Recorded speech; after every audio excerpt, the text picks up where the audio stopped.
What can we expect from Netflix's One Piece live-action series?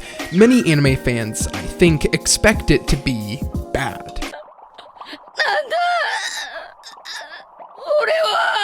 We have simply been burnt too many times before. Actors, known or unknown, studios big and small, have all had the same results: terrible adaptations.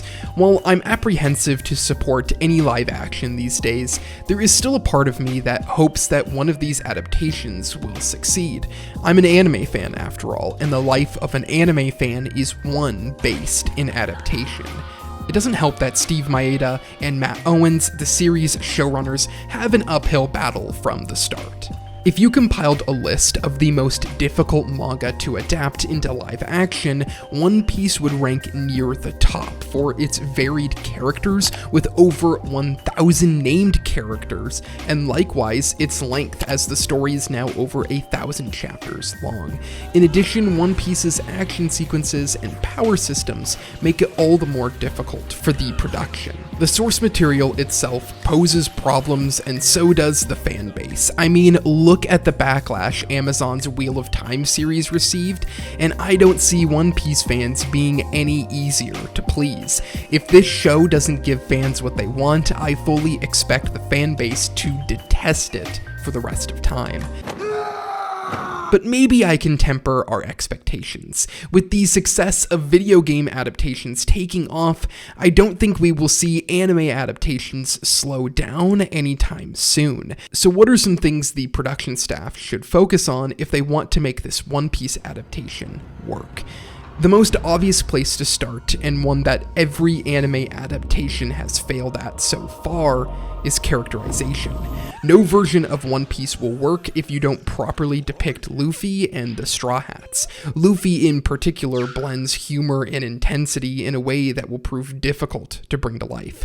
Vicious from Cowboy Bebop's live action shows how these studios find any way they can to dilute the characters they are adapting. Vicious has relatively little screen time in the original anime, but every time he shows up, his design, actions, and limited words strike the screen, making him a villain worthy of mirroring Spike. The live-action adaptation made a smart move to bring Vicious into the narrative for longer, as they tried to morph the episodic structure of the show into a plot-focused one. With that being said, Vicious falls flat as a character because the production felt the need to stuff a character arc down his throat. Bebop is a story about characters who are all past their own arcs, and Vicious works in that narrative because he is already a potent villain who is executing plans that have been in the making for a long time. The live action depicts him as impulsive and childish. I have the power of the Syndicate behind me. I'm untouchable. Vicious only in name, but not personality. Light suffers the same fate. Death Note is supposed to be about a cold, calculating genius who makes a morally unethical choice when given an unbelievable power. Netflix decided to flip that into a teenager who acts like this.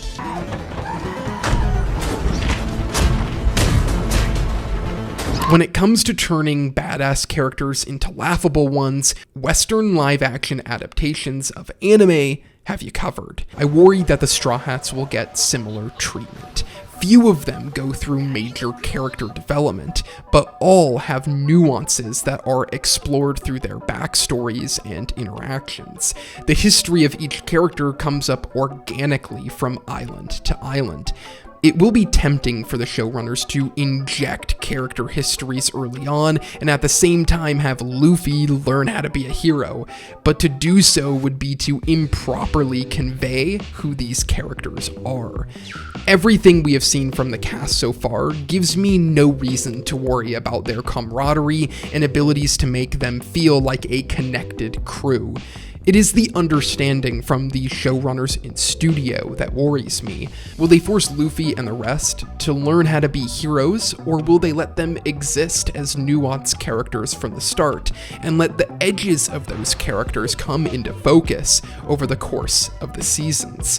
Worst of all, will they allow Luffy's focus side to come out, or will he be subject to the same cartoonish interactions that plagued Light, Goku, and Vicious? Characterization is maybe the most important element, but it should also be the easiest to accomplish.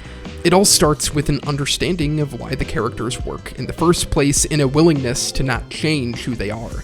The failure of these other adaptations can simply be boiled down to not caring about the source material enough, and the showrunners in studios thinking they know better than the original creators.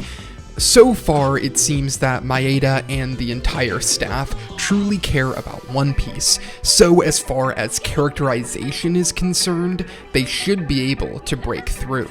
Time constraints will be the next challenge. The showrunners need to search for a balance in pacing that allows them to make the first season smoothly, but put them in a good position for later seasons. Unlike the Cowboy Bebop adaptation that had to expand 22-minute episodes to double the length, One Piece actually lends itself to a larger format rather easily, especially for the East Blue Saga. Everything we have heard so far confirms that the first season will adapt all of East Blue, or the first 100 chapters of the manga. We can anticipate that the season will be around 10 episodes with a length of around 50 minutes per. The anime handled this material in around 50 episodes, and while that would equate to episodes that are an hour and a half long, the live-action adaptation should actually have no trouble finding areas to speed those episodes up. When you lay out the timeline like this, there are some simple structural decisions to make. Romance Dawn fits the pilot perfectly, then Orangetown and Syrup Village could easily fit into the next 2 episodes. Syrup Village in particular would benefit from a little condensing. Baratier and Arlong Park, the 2 major conflicts of the East Blue, could each last around 3 episodes each. Luffy's defeat of Arlong being the perfect 9th episode climax, with Loguetown and the reaffirmation of the One Piece a fitting conclusion to the first season. Looking at it this way, the showrunners have room around the edges to fit the pacing to their liking. The structure of the first season seems straightforward enough, but there will be a temptation to inject aspects from later arcs by explicitly mentioning world building that shouldn't be revealed till later on. Encounters like Mihawk vs. Zoro are made all the better when you don't know what a vast world the Straw Hats are about to embark on. Fending off the temptation to bring the expanded world of One Piece to its first season will likely correlate with the overall results of the season and its effectiveness as an adaptation. The characterization and structure of this first season are easily controllable, as long as the production team doesn't overstep its reach by making unnecessary changes. The elements of filmmaking pose the need for a more complex solution. One thing that we know for certain is the sets are immaculate. From all the footage released from Netflix, I have no doubt that each location will be brought to life brilliantly. When it comes to the CGI necessary to bring the Devil Fruit abilities to life, all we can do is hope that there is a talented staff of animators working on the project. We know there is a lot of money behind this show, but a production's quality doesn't often correlate with bigger budgets. For example, the Ghost in the Shell live-action adaptation was given a budget of around $110 million, while Denis Villeneuve's Dune was given $165. Dune, alongside Game of Thrones and Lord of the Rings, can serve as a key insight into how to bring the unadaptable to the screen. Dune's runtime exceeds Ghost in the Shell by almost 50 minutes, yet Dune blows it out of the water in every aspect of production. Much of that is due to the genius of Denis Villeneuve and his team. But even though you can't replicate Villeneuve's talent, you can replicate his approach. Villeneuve states that Dune's text served as his Bible on set, the text itself being the answer to his problems. That is the kind of adherence fans want to see when creators are adapting our favorite properties. The source material should always be the solution to the problems. Live action adaptations suffer when they abandon the source material, and they succeed when they take an honest look at the source material and shape it into a different medium. That is what Villeneuve did with Dune, and it is what I hope can be done with One Piece. The showrunners don't need to bring groundbreaking ideas to the world of television to make this adaptation succeed, but simply try to adapt the story of One Piece as is. Fans will forgive shaky CGI as long as there is a willingness to follow One Piece's original story. The One Piece manga should serve as the Bible for the series, with the intentions of the production always in line with that Bible. Everything the cast and crew have said so far suggests they have an adherence to the source material. We'll have to see if the cast will be able to show the intense side of the characters, and if the team will follow through on the writing aspect of it as well. When I first heard about this adaptation, with the history we have had to suffer through, I had no hopes. One Piece presents challenges that extend beyond your normal adaptation.